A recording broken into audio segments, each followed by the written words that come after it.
I think Chris has a way of pulling in when you're watching his films. So naturally, the same thing starts to happen with the music.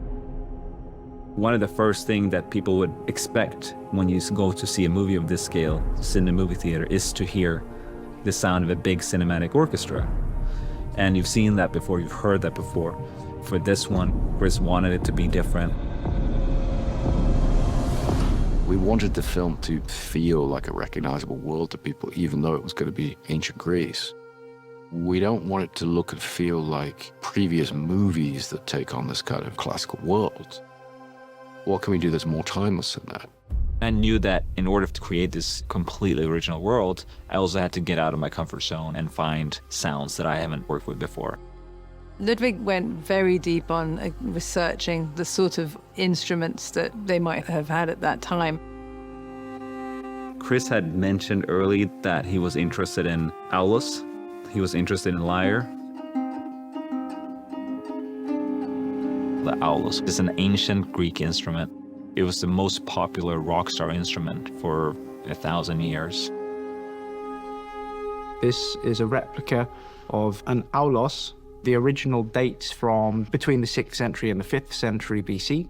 We don't have any surviving reeds. So I worked with 2 other people, and we spent a while trying to work out and figure out how this bit worked at the top. We had to read lots of ancient source material and try and work out how they did it.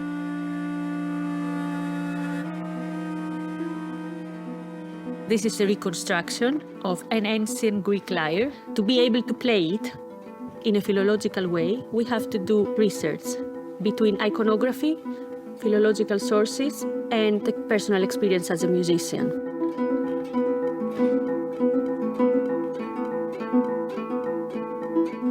Nice!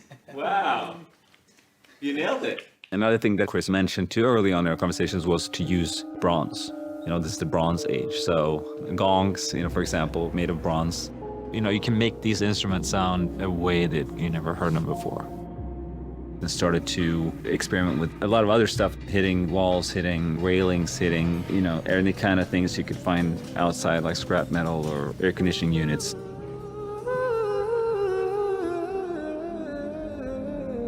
Using vocals kind of became how we could also add on to some of the more emotional pacing of the score. There's real intimacy and humanity in the soundtrack. And I love that because it sort of subverts all your expectations.